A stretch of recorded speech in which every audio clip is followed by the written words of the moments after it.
हाय, मेरा नाम है अब्बास और आप देख रहे हैं स्किल यूनी। आज के इस लेक्चर में हम एक और प्रोग्राम करने वाले हैं जो कि फॉर लूप्स के ऊपर बेस्ड है।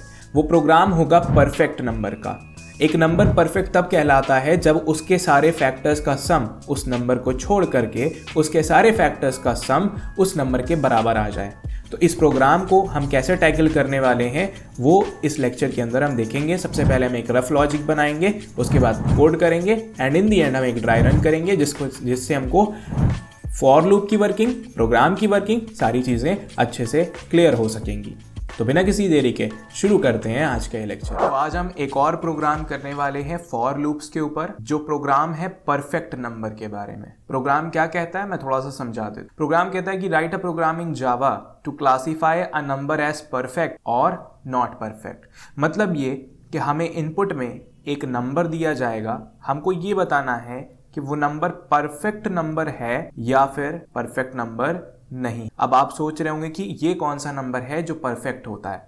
तो परफेक्ट नंबर के पीछे की पहले कहानी समझ। परफेक्ट नंबर की कहानी बहुत ही सिंपल सी है। परफेक्ट नंबर की कहानी है, कहता है, देखिए परफेक्ट नंबर सिंपल सी बात ये कहता है कि एक नंबर को तब परफेक्ट कहा जाएगा अगर उसके फैक्टर्स का सम उस नंबर के इक्वल हो जाए यानी बराबर हो जाए। लेकिन जिन फैक्टर्स का आप सम लोगे उसमें उस नंबर को एक्सक्लूड मार दोगे, उस नंबर को इंक्लूड नहीं करोगे। क्या मतलब है, एग्जाम्पल की मदद से समझने की कोशिश करिएगा। मान लीजिए कि मैंने एक नंबर लिया 6, ठीक है। तो फैक्टर्स ऑफ 6 क्या होंगे, यानी वो नंबर्स जो 6 को डिवाइड करते हो। तो फैक्टर्स ऑफ 6 जब आप निकालने बैठोगे तो आप कहोगे 1 जो है वो भी 6 का फैक्टर है यानी उसको डिवाइड करता है।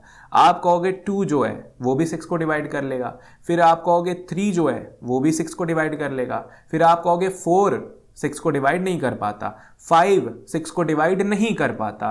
फिर आप कहोगे 6 यानी वो नंबर खुद को डिवाइड कर लेगा और उसके आगे हम चेक नहीं करेंगे। तो ओवरऑल हमें 6 के 4 फैक्टर मिले, 1 2 3 और 6। समझ में आ गई बात। अब इसमें से क्या कह रहा है, सारे फैक्टर्स को तुम्हें लेना है लेकिन एक को छोड़ना है। वो कौन है, इटसेल्फ, यानी उस नंबर को खुद तुम्हें छोड़ देना, उस नंबर को नहीं काउंट करना है परफेक्ट नंबर के चक्कर में, ठीक है। तो यहां से कौन सी चीज मिस कर दी जाएगी, वो चीज होगी यहां पर जब हम नंबर को एक्सक्लूड करेंगे तो हम सिर्फ और सिर्फ ध्यान किस पर देंगे, सिर्फ और सिर्फ हमारा ध्यान होगा 1 पर, 2 पर, 3 पर। हम 6 को इंक्लूड नहीं करने वाले। अब 6 को छोड़ करके जो बचते हैं फैक्टर यानी कि 1 2 और 3, इनका सम करके देखो। तो हमने जब सम करके देखा तो सम में हमें मिला 1 + 2 + 3, और जब हमने किया 1 + 2 = 3 एंड 3 + 3 = 6। तो अब जब हमने ये चीज देखी तो ये जो सम आया ये तो बिल्कुल नंबर जैसा ही था। समझ में आई बात। इसका मतलब ये जो नंबर 6 है ये एक परफेक्ट नंबर है। इतनी बात समझ में आ गई क्या है, होता है परफेक्ट नंबर। अब फटाफट से इसका लॉजिक बनाते हैं। लॉजिक बनाने का मतलब ये समझने की कोशिश करते हैं कि हम प्रोग्राम में इसको कैसे अचीव कर सकते हैं, किस तरह से इसका प्रोग्राम लिखे कि वो ये चीज चेक करके बता दे। तो अगर आप बहुत ध्यान से सोचो, यहां पर पहली मेन चीज है नंबर जो हमें दिया जाएगा, दूसरी चीज है उसके फैक्टर्स, तीसरी चीज है सम ऑफ फैक्टर्स। बस इन्हीं 3 चीजों का पूरा खेल है। हमें नंबर पता होना चाहिए, नंबर से हम ये पता कर लेंगे कि उसके फैक्टर्स कौन कौन है, और फिर उन फैक्टर्स से हम सम निकाल लेंगे और फिर बाद में उस सम को नंबर से मैच करा करके देख लेंगे। समझ में आ गई कि नहीं आ गई बात, बहुत बढ़िया। अब आप अभी सोचो, क्या पिछले लेक्चर के अंदर हमने नंबर की मदद से उसके फैक्टर्स को ढूंढना सीख लिया था, प्राइम नंबर वाला प्रोग्राम याद आ रहा है। तो उसके अंदर हमने ये काम सीख लिया था। हमें बस एक लूप चलाना होता है, 1 से लेकर के उस नंबर तक, और फिर उस नंबर को हर लूप में i की वैल्यू यानी इस लूप काउंटर की वैल्यू से डिवाइड करके चेक करना होता है रिमाइंडर के लिए। अगर रिमाइंडर 0 आता है मतलब हमें उसका फैक्टर मिल गया, ठीक है। तो प्राइम नंबर के केस में हम फैक्टर काउंट कर रहे थे, फैक्टर को काउंट कर रहे थे। लेकिन यहां के केस में हम क्या करेंगे, उस फैक्टर को हम इस सम वेरिएबल में, जिसे हम यहां पर एक्यूमुलेटर कहेंगे, आप एक्यूमुलेटर पढ़ चुके हो, आपको पता है कि ऐसा वेरिएबल एक्यूमुलेटर कहलाता है जो नंबर्स को इकट्ठा करे, या तो उनका सम करते हुए या तो उनका प्रोडक्ट करते हुए, ठीक है। समझ में आ गई बात। तो ओवरऑल हम क्या करने वाले हैं वो समझते हैं। हम सबसे पहले लूप चलाएंगे फ्रॉम 1 टू नंबर। ठीक है, समझ में आ गई बात, जिसको हम किसी वेरिएबल लेट से आई से कंट्रोल करें। समझ में आ गई बात। अंदर आने के बाद हम ये चेक करेंगे कि इफ अगर नंबर को इस आई से मॉडुलस करने पर 0 आ जाए तो इसका मतलब ये हुआ कि हम बाहर एक सम नाम का एक्यूमुलेटर बना लेंगे जहां पर हम इन नंबर्स का सम करना शुरू करेंगे और सम को हम 0 से हमेशा इनिशियलाइज कर। ठीक है, ये बात आपने काउंटर एक्यूमुलेटर में पढ़ रखी। तो हम अगर नंबर आई से डिवाइड हो जाता है और रिमाइंडर 0 आ जाता है, मतलब ये हुआ कि ये आई इस नंबर का फैक्टर है। और परफेक्ट नंबर पता करने के लिए हम सम किसका करते हैं? फैक्टर का ही करते हैं। तो अब हम करेंगे क्या कि इफ वाले के अंदर हम कहेंगे सम प्लस इक्वल टू आई, यानी ये जो फैक्टर आई हमें मिला है इसको सम में ऐड कराते हुए चलो। समझ में आ रही बात? हम अभी ये चीज स्टोर कहीं नहीं कर सकते कि हाँ ये इसका फैक्टर मिला, ये इसका फैक्टर मिला, ये इसका फैक्टर मिला। हमने दो ही चीजें पढ़ी, काउंटर और एक्यूमुलेटर। या तो हम काउंट करेंगे या तो ऐड कराते हुए या मल्टीप्लाई कराते हुए चले। तो हम क्या कर रहे हैं? ऐड कराते हुए। तो होगा क्या? सम में आई की वैल्यू ऐड हो जाए। समझ में आई बात? और ऐसा होता होता रहेगा और फिर एंड में जाकर के लूप जो है हमारा एंड हो जाएगा। लेकिन एक गड़बड़ हो गई इस लॉजिक में। हमने जो लूप है वो 1 से लेकर के नंबर तक चला दिया, जबकि परफेक्ट नंबर में नंबर को नहीं काउंट कर, नंबर को ऐड नहीं कराना। तो ये जो भी लूप चलेगा वो नंबर से -1 तक चलेगा, नंबर से एक पहले तक चलेगा, जो कि हम आई वेरिएबल से कंट्रोल तो करेंगे। समझ में आ गई बात? और फिर हम बाहर आकर के जब लूप खत्म हो जाएगा तो हम बाहर आकर के बस एक छोटी सी चीज चेक करेंगे कि अगर नंबर और ये जो सम आया है ये दोनों सेम हो जाए तो इसका मतलब क्या हुआ? इसका मतलब नंबर क्या है? परफेक्ट है, वरना नहीं। आई होप आपको ओवरऑल आइडिया लग गया ऊपर से नीचे तक कि हम करने क्या वाले हैं कोड में। हम सबसे पहले एक लूप चलाएंगे जो 1 से लेकर के नंबर से एक पहले तक चलेगा, क्योंकि हमें नंबर को नहीं लेना है। ऐसा करके हमें सारे फैक्टर्स उस नंबर के मिल जाएंगे जब हम अंदर इफ से चेक करते हुए और सम में उसको ऐड कराते हुए चले। जब लूप खत्म होगा तो लूप खत्म होने के पास हमारे पास सम होगा और सम के अंदर नंबर के सारे फैक्टर्स का सम होगा एक्सेप्ट दैट नंबर, उस नंबर को छोड़ करके, जैसा कि हम परफेक्ट नंबर में करते हैं। और फिर हम नंबर को सम के साथ इक्वालिटी के लिए चेक कर लेंगे। अगर दोनों इक्वल हैं तो मतलब परफेक्ट है, वरना नहीं है। तो चलिए फटाफट से कोड करते हैं। तो हम लोग आ चुके हैं अपनी ब्लूजे स्क्रीन पर। फटाफट से एक नई क्लास बनाते हैं। इसका नाम हम लोग रखेंगे परफेक्ट नंबर। क्लास हमारी बन गई है, इसको हम नीचे लेकर के आके सेट करते हैं और पुराना सारा कोड रिमूव करते हैं। हमने कहा पब्लिक क्लास और क्लास का नाम था परफेक्ट नंबर। फिर हमने फटाफट से मेन मेथड बनाया public static void string args के बाद हमारा ये मेन मेथड भी बन जाता है। इसके बाद हमें सबसे पहले क्या करना है? Input the number. उस नंबर को तो इनपुट करा लो जिसको चेक कराना है। तो उसके लिए हमें चाहिए होगा स्कैनर क्लास का object scanner sc is equal to new scanner, और फिर हम अंदर अपनी input stream system dot in provide करा देंगे। अब यहाँ पर एरर आती है क्योंकि हमने स्कैनर क्लास को इम्पोर्ट नहीं किया। तो मैं ऊपर जाता हूँ पब्लिक क्लास के ऊपर, क्लास के एकदम फाइल के एकदम टॉप पर, और मैं वहां पर इंपोर्ट कराऊंगा import Java dot यूटिल dot scanner. बढ़िया। अब स्कैनर क्लास इंपोर्ट हो चुका है, ऑब्जेक्ट भी बन चुका है, तो अब हम मैसेज डिस्प्ले करा देंगे system dot out dot print, और हम कहेंगे एंटर द नंबर, और फिर वो बेचारा हमें नंबर दे देगा। नंबर देगा तो हमें स्टोर भी कराना है। int num is equal to sc dot next int method की मदद से हम नंबर को रीड करके नंबर नम नाम के वेरिएबल में स्टोर करा लेंगे। नंबर का इनपुट हो चुका है। अब क्या करना है? अब हम अपना एक्यूमुलेटर यानी सम वेरिएबल इनिशियलाइज करेंगे। क्यों? क्योंकि हमें इसी वेरिएबल के अंदर उन सारे फैक्टर्स का सम करते हुए चल। ठीक है, समझ गए? अब क्या होगा? फैक्टर लॉजिक लगेगा। फैक्टर लॉजिक लूप की मदद से, समझ में आएगा? अब फैक्टर लॉजिक कैसे चलता है? हम एक लूप चलाते हैं int i is equal to 1 से शुरू करेंगे, और हम अभी तक क्या करते थे? i less than equal to num तक चलाते थे। लेकिन परफेक्ट नंबर के केस में हमें नंबर को नहीं लेना होता है, तो हम लेस देन इक्वल टू हटा करके सिर्फ लेस देन यूज करेंगे। तो ये जो लूप है ये 1 से लेकर के नंबर से एक पहले तक चलेगा। नंबर के इक्वल भी हो जाएगा तो ये फॉल्स हो जाएगा। तो इस तरह से अगर मान लो 5 दिया गया तो 5 यहाँ पे इंक्लूड नहीं होगा नंबर में, 1 से 4 ही तक होगा, यानी सिर्फ 1 से 4 तक के नंबर चेक किए जाएं। और हर बार हम इस नंबर की वैल्यू को प्लस प्लस यानी 1 से इंक्रीज कर। समझ में आ गई बात? बढ़िया। अब फैक्टर लॉजिक क्या कहता है कि अंदर बस ये चेक कर लो कि अगर number modulo i double equal to 0 हो जाए, मतलब नंबर को i से डिवाइड करने पर 0 आ जाए रिमाइंडर, मतलब कि वो उसका फैक्टर है। अब अगर फैक्टर है तो मैं इस प्रोग्राम के पॉइंट ऑफ व्यू से क्या कराना चाहता हूं, मैं उसे, अगर वो फैक्टर है तो उसका मैं सम कराना चाहता हूं। मैं कहूंगा सम प्लस इक्वल टू i। तो यहां पर क्या हो जाएगा, सम और i नाम का जो वेरिएबल है वो दोनों आपस में क्या हो जाएगा, सम पहले से 0 हम लेकर के आए थे, जैसे जैसे हमें एक फैक्टर i मिलता जाएगा हम उसको सम में ऐड कराते हुए चलते जाएंगे। समझ में आ रही है बात कि नहीं आ रही है? ये है एक्यूमुलेटर वाला कॉन्सेप्ट, इसके ऊपर हम पहले भी बात कर चैप्टर नंबर 4 ऑपरेटर्स। ठीक है, अब फैक्टर लॉजिक के थ्रू हमने सम ऑफ फैक्टर्स कैलकुलेट कर लिया है। तो अब बस हमें एक छोटा सा काम करना है, वो ये कि हम बस इतना चेक करेंगे, if number double equal to sum, अगर नंबर और सम दोनों बराबर हैं, अगर नंबर और सम दोनों बराबर हैं तो इसका मतलब हम ये बाहर आउटपुट में दे देंगे कि नंबर इज परफेक्ट। समझ में आ गई बात? बढ़िया। और अगर ऐसा नहीं होता है, अगर ऐसा नहीं होता है तो हम कहेंगे एल्स system.out.ln और हम कहेंगे नंबर इज नॉट पर। क्लियर हो गई बात? बढ़िया, समझ में आ गई।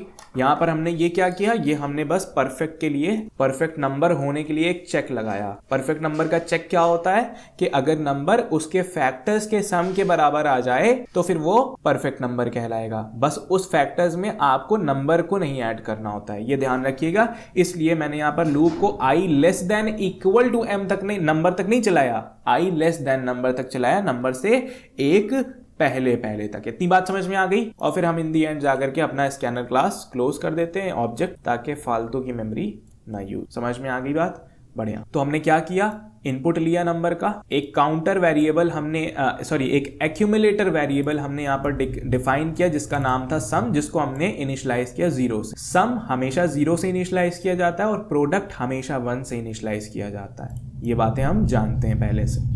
फिर हमने क्या किया, फैक्टर लॉजिक लगाया, मतलब एक ऐसा लूप चलाया जो हमें हर बार 1 से लेकर के नंबर से पहले तक के नंबर्स देता जाएगा।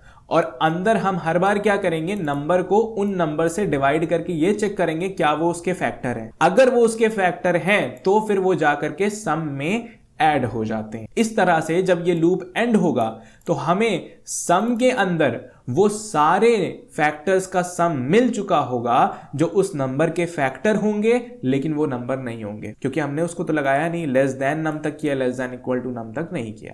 और फिर हम चेक कर लेंगे, परफेक्ट नंबर का एक चेक लगाएंगे जहां पर हम ये कहेंगे अगर नंबर और उसके फैक्टर्स का सम बराबर आ गया हो तो कह दो नंबर इज परफेक्ट, अदरवाइज कह दो number is not perfect. I hope बात समझ में आ गई होगी। तो कंपाइल करते हैं, क्लोज करते हैं, राइट क्लिक किया, मेन मेथड को कॉल लगाई, ओके दबाया, और यहां पर जब मैंने नंबर में दिया 6 तो ये फौरन कहता है कि द नंबर 6 इज परफेक्ट। समझ में आ गई बात? और कुछ ट्राई करके देखते हैं। हमने दिया 12 तो ये फौरन कहता है 12 इज नॉट परफेक्ट। क्यों? क्योंकि 12 के फैक्टर्स में होता है 1 2 3 4 6 और 12, तो 12 को छोड़ दो, 1 2 3 4 और 6 को ऐड करो, 1 + 2 3, 3 + 3 6, 6 + 4 10 और 10 + 6 16। तो 16 और 12 बराबर नहीं आ रहे, इसका मतलब ये नंबर परफेक्ट नहीं है। आई होप बात समझ में आ गई होगी। क्लियर है एकदम बढ़िया से। हम और कुछ ट्राई करके देख लेते हैं। राइट क्लिक किया, मेन मेथड को कॉल लगाई, ओके दबाया, 121 देखते हैं, 121 भी परफेक्ट नहीं। तो आप चाहें तो अपने प्रोग्राम को मल्टीपल वैल्यूज के लिए चेक कर सकते हैं, वो आप गूगल पे सर्च कर लीजिए कि कौन से नंबर्स परफेक्ट हैं। समझ में आ गई बात? इतनी बात आपको समझ में आ गई होगी। अब हम फटाफट से चलते हैं और इसका ड्राई रन करते हैं। तो अब हम लोग ड्राई रन के बारे में समझने की कोशिश करते हैं। यानी जो अभी हमने प्रोग्राम लिखा, तो आपको करना कुछ नहीं, जो प्रोग्राम लिखा हुआ है आप उसे या तो कॉपी पर लिख लीजिए अपने सामने, या तो इसका स्क्रीनशॉट अपने सामने रखिए और मेरे साथ इस टेबल को बनाने की कोशिश करिए। सबसे पहले आप स्टेप डाल दोगे, क्योंकि हम यहाँ पे स्टेप का ट्रैक करते हैं कि कितने स्टेप लूप चल चुका है। उसके बाद फिर हमारा जो काउंटर वेरिएबल मेन होता है जो पूरे लूप को कंट्रोल कर रहा है, हमारे केस में जैसा कि आई होता है, हमने आई लिया है इस कोड में, तो वो यहाँ पर लिख देंगे ताकि हम हर स्टेप पर इसकी वैल्यू को ट्रैक कर सकें कि ये कितनी हो चुकी है। फिर हमारी मेन टेस्ट कंडीशन होती है जो ये बताएगी कि अंदर लूप की चीज़ें एग्जीक्यूट करानी है या नहीं करानी है। और फिर उसके अंदर हमारे एक प्रोग्राम के अंदर हमने अंदर जाकर के एक और इफ़ लगाया हुआ है। वो इफ़ ये चेक करता है कि नंबर और आई को डिवाइड करने पर उसका रिमाइंडर 0 आता है या नहीं, यानी कि ये आई नंबर का फैक्टर है या नहीं। और अगर ये चीज़ ट्रू होती है तो उसके अंदर हमने एक और चीज़ लिखी हुई है, वो ये कि सम में उस फैक्टर को ऐड करा दो अगर वो उसका फैक्टर है, यानी अगर ये वाली कंडीशन ट्रू होती है तो ये वाली एग्जीक्यूट होगी और सम की वेरिएबल की वैल्यू अपडेट हो जाएगी। और जब इतना हो जाएगा तो हमारा जो फॉर लूप का एग्जीक्यूशन है वो खत्म हो जाएगा। और खत्म होने के बाद तो क्या होता है, फिर वो अपडेट एक्सप्रेशन चलती है, यानी आई प्लस प्लस, और दोबारा से आकर के हम चेक करते हैं अपने कंडीशन को, और अगर वैसा होता है तो अंदर की चीज एग्जीक्यूट होती है, और अगर ये कंडीशन फॉल्स हो जाती है तो लूप एग्जिट हो जाता है, अगर ये आई लेस देन नम वाली फॉल्स हो जाती है। समझ में आई बात? तो शुरुआत में नंबर हमने लिया था 6, नंबर हमने क्या लिया था, 6 लिया था, और उसके बाद जो हमने सम को इनिशियलाइज किया था वो 0 से किया था, तो मैंने दोनों वेरिएबल्स में उनकी स्टार्टिंग वैल्यू डाल दी। अब हम अपना काम शुरू करते। तो स्टेप नंबर 1, पहला इटरेशन शुरू होता है, आई की वैल्यू को हमने 1 से इनिशियलाइज किया था, कोड में आप देख सकते हो। तो अब चेक किया जाएगा इज 1 लेस देन 6, क्या 1 6 से छोटा है? तो जवाब में मिलेगा ट्रू, हाँ 1 6 से छोटा है। तो इस केस में अब क्या किया जाएगा, कुछ नहीं किया जाएगा, इनसे कहा जाएगा चेक करो जरा कि 6 मॉडुलो यानी नंबर जो था 6 आई, और करंट स्टेप पर आई की वैल्यू 1 है, तो 6 मॉडुलो 1 डबल इक्वल टू 0। जवाब में मिलेगा, जब 6 को 1 से डिवाइड किया क्या 0 मिला रिमाइंडर में? हम कहेंगे हाँ बिल्कुल मिला। ठीक है, वो आपको बात समझ में आ रही है। अब क्योंकि ये चीज ट्रू हुई है तो अब ये सम वाली चीज एग्जीक्यूट होगी, तो यहां कहेगा कि सम की ओरिजिनल वैल्यू अभी क्या है, 0 है। करंट स्टेप पर 0 प्लस इक्वल टू आई की क्या वैल्यू है 1, तो 0 प्लस इक्वल टू 1 करवाएगा। तो 0 प्लस इक्वल टू जब ये 1 करवाएगा तो सम की वैल्यू 0 से चेंज होकर के 1 हो जाएगी, मतलब 0 में 1 ऐड करा दो ये होता है, और सम की वापस से नई वैल्यू 1 कर दो, ये होता है सम प्लस इक्वल टू आई का मतलब। तो अब जो सम की वेरिएबल की वैल्यू है वो चेंज होकर के 1 हो चुकी होगी, मैंने उसे वहां पे भी अपडेट कर दिया। अब हमारी अपडेट एक्सप्रेशन चलेगी आई प्लस प्लस, तो होगा 1 प्लस प्लस, जिसके नतीजे में आई की वैल्यू 1 से बढ़ करके 2 हो जाएगी। तो अब टाइम स्टेप 2 पर यानी इटरेशन नंबर 2 पर हमारी आई की वैल्यू हो जाएगी 2, और फिर से चेक होगा क्या 2 लेस देन 6 है? जवाब में मिलेगा ट्रू। अब ट्रू मिला है तो क्या होगा, अंदर जो हमारी फैक्टर वाला लॉजिक था वो चलेगा और चेक करेगा क्या 6 2 का फैक्टर, क्या 2 6 का फैक्टर है? तो क्योंकि हम जानते हैं 2 6 को डिवाइड करेगा तो ये चीज भी ट्रू होने वाली। ट्रू हो गई तो मतलब सम में उसको ऐड करा दिया जाएगा। करंट टाइम स्टेप पर, करंट इटरेशन पर सम की वैल्यू 1 है, तो वो हो जाएगा 1 प्लस इक्वल टू 2, क्योंकि सम में हम आई की वैल्यू ऐड करा रहे हैं और अभी आई की वैल्यू 2 है। अब फिलहाल सम की वैल्यू अपडेट होकर के 1 और 2 ऐड होकर के 3 हो जाएगी। समझ में आ गई बात? तो मैं वहां पर वेरिएबल में भी अपडेट कर देता हूं, उसकी वैल्यू को 3 कर दिया। समझ में आ गया? बढ़िया। आगे बढ़ते हैं। आगे बढ़ने के बाद वेरिएबल अपडेट होता है यानी काउंटर हमारा, और वो 2 प्लस प्लस होकर के बन जाता है 3। तो टाइम स्टेप अगले इटरेशन नंबर 3 के लिए, स्टेप नंबर 3 के लिए आई की वैल्यू हो चुकी है 3। फिर से कंडीशन चेक होगी क्या 3 लेस देन 6 है? अगर है तो ही लूप के अंदर जाओ, तो क्योंकि ट्रू मिला है तो लूप के अंदर जाएगा और हमारा काम शुरू हो जाएगा। काम जब शुरू होगा तो यहाँ पे वो चेक करेगा क्या 6 मॉडुलो 3 करने पर 0 आता है, मतलब क्या 3 6 का फैक्टर है? तो हाँ, जवाब में मिलेगा ट्रू। ट्रू मिला तो उसको भी सम में ऐड करा दो। करंट अभी सम की वैल्यू है 3, उसमें प्लस इक्वल टू आई की वैल्यू जो करंट वाली यानी कि 3, उसे ऐड करा दिया जाएगा, और 3 प्लस इक्वल टू 3 की वैल्यू आ जाएगी 6। 3 प्लस 3 करके 6 आ जाएगा, और अब सम की जो वैल्यू है वो हो चुकी होगी 6 हो चुकी होगी। बढ़िया। अब इसके बाद हम आई पे आ जाएंगे और हम कहेंगे आई की वैल्यू को बढ़ा दो, तो आई की वैल्यू 3 प्लस प्लस हो जाएगी, और 3 प्लस प्लस होकर के आई की वैल्यू हो चुकी होगी 4। अगले स्टेप नंबर 4 पर आई की वैल्यू हो चुकी है 4। लूप के अंदर की चीजें एग्जीक्यूट कराने से पहले फिर से कंडीशन होगी चेक, कहेगा 4 लेस देन 6, हम कहेंगे हाँ हाँ ट्रू। समझ में आई बात?